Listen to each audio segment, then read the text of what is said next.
बिस्मिल्लाहिर्रहमानिर्रहीम। अस्सलाम वालेकुम नाज़रीन, मैं Malik Farooq Ahmad Pamar advocate high court आज एक नए टॉपिक के साथ हाज़िर हूँ और ये टॉपिक इंतहाई सीरियस टॉपिक है। इस टॉपिक का जो टाइटल है वो पाकिस्तान की गिरती हुई मईशत और बेलगाम डॉलर।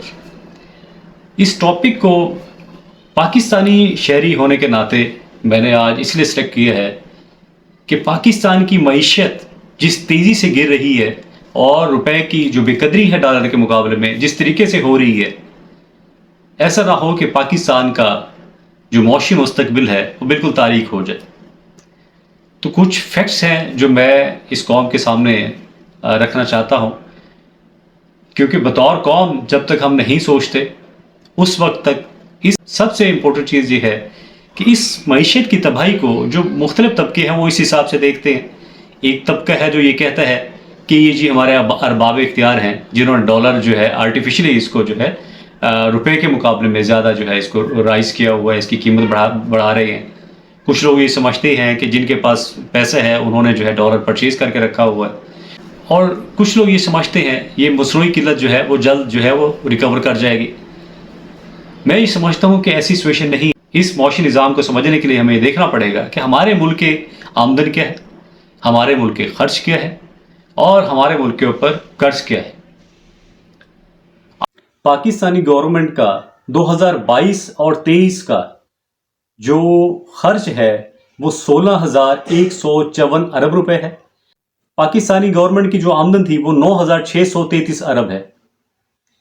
अब हमारी आमदन और एक्सपेंडिचर का जो डिफरेंस आया है वो 6,533 अरब रुपए पाकिस्तानी है।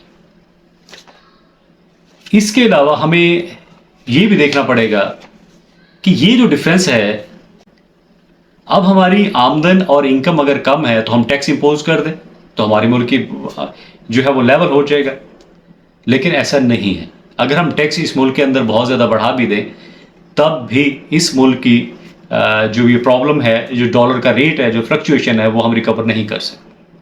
अब उसकी वजह क्या है? उसकी वजह ये है इस मुल्क का जीडीपी। अब जीडीपी क्या है? That is gross domestic product. इससे मुराद किसी भी मुल्क की वो प्रोडक्शन जो फिनिशिंग फॉर्म के अंदर होती है, अगर उसकी एक्सपोर्ट की वैल्यू बढ़ जाए इंपोर्ट से तो वो जीडीपी प्लस में है, अदरवाइज माइनस में है। और इस जीडीपी के अंदर किसी मुल्क का जो खर्च है वो भी इसके अंदर शामिल होता है, प्लस एक्सपोर्ट्स भी इसके अंदर शामिल होती हैं। उसके बाद ही आप इंपोर्ट इससे माइनस करते हैं।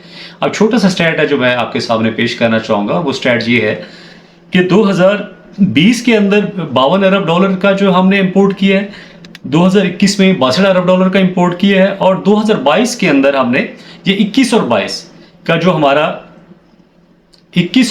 जो हमारा इंपोर्ट है वो 80 अरब जो है डॉलर का हमने इंपोर्ट किया है। अब इसमें हमारी जो एक्सपोर्ट है 2020, 21 और 22 की वो बिल तरतीब ऐसे हैं: 27 अरब डॉलर, 31 अरब डॉलर और 39 अरब डॉलर।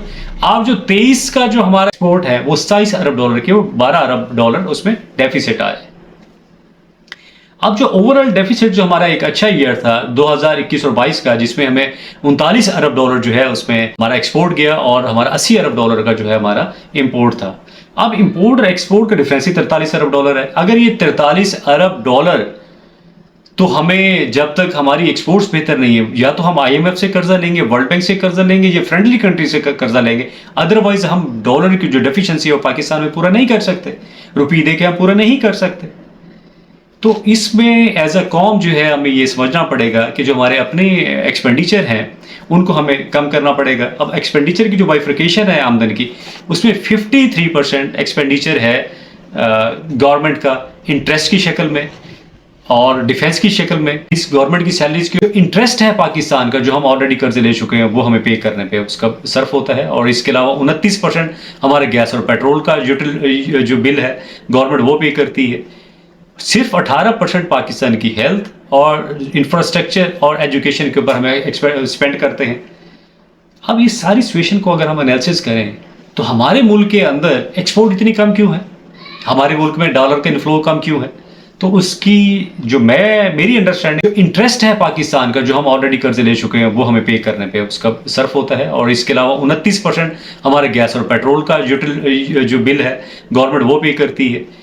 सिर्फ 18% पाकिस्तान की हेल्थ और इंफ्रास्ट्रक्चर और एजुकेशन के ऊपर हमें स्पेंड करते हैं।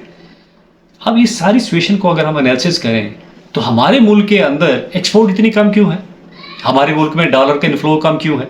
तो उसकी जो मेरी अंडरस्टैंडिंग, जो मैं ये समझता हूँ, शायद आम शहरी भी, अब आम पाकिस्तानी भी ये समझता है, वो इस मुल्क के अंदर पॉलिटिकल स्टेबिलिटी है। अगर इस मुल्क क्या किसी भी मुल्क के अंदर पॉलिटिकल स्टेबिलिटी नहीं है तो उस मुल्क के अंदर जो फॉरेन इन्वेस्टर है, जो वहाँ का मौजूदा बिजनेसमैन है, वहाँ का मौजूदा इन्वेस्टर है, वो उस मुल्क से जाना बेहतर समझता है, उस मुल्क से निकलना बेहतर समझता है।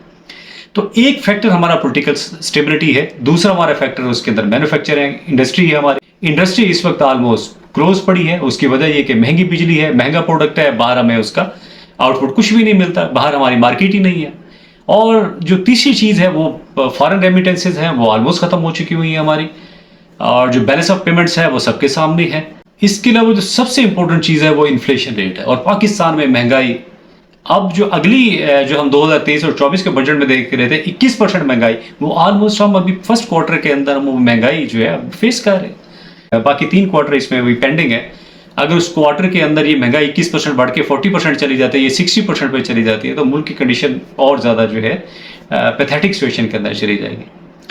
तो मेरी अरबाब इख्तियार से ये रिक्वेस्ट है कि इस मुल्क की जो पॉलिटिकल स्टेबिलिटी है, वो जो है इस्तेकाम पहुंचाना इदारों की जिम्मेदारी होती है, और बाहैसियत कौम हमारी जिम्मेदारी है कि हम अपने इदारों की रिस्पेक्ट करें। सब इदारे इस मुल्क के काबिल एहतराम हैं। हमने एज अ कौम इस मुल्क को आगे लेके चलना है, और अगर इस मुल्क के अंदर पॉलिटिकल स्टेबिलिटी होती है, कौम जो है अपने इदारों को के साथ मिलकर काम करती है, तो आने वाला जो टाइम है, अगर हम इंडस्ट्रियल जो है रेवोल्यूशन इस मुल्क के अंदर लेके आते हैं और एग्रीकल्चर रेवोल्यूशन इस मुल्क के अंदर लेके आते हैं, क्योंकि हमारा मेजर जो चंक है वो इन 2 सेक्टर से आता है। मैं ये समझता हूँ कि कौम और इदारे और सियासी जमातें मिलकर इस मुल्क के अंदर वो सियासी स्टेबिलिटी लेके आए, वो इस्तेकाम लेके आए, जो इस मुल्क में फॉरेन इन्वेस्टर्स को भी अट्रैक्ट करे, और जो ओवरसीज़ पाकिस्तानी हैं उनको भी अट्रैक्ट करे, और वो अपनी जो रेमिटेंसेस हैं वो पाकिस्तान के अंदर दोबारा से भेजना शुरू करें, और पाकिस्तान की जो प्रोडक्शन है, जो इंडस्ट्रियल सेक्टर है, उसको भी जो है स्टेबल करें और दोबारा से जो है एक्टिव करें, ताकि पाकिस्तान के अंदर जो मौशी अनस्टेबिलिटी है वो स्टेबल हो सके, और जो डॉलर के मुकाबले में जो हमारा रुपया है वो और मजबूत और तगड़ा हो जाए। तो इसके साथ ही मैं इजाज़त चाहूँगा। अल्लाह हाफिज़, अपना ख्याल रखिएगा।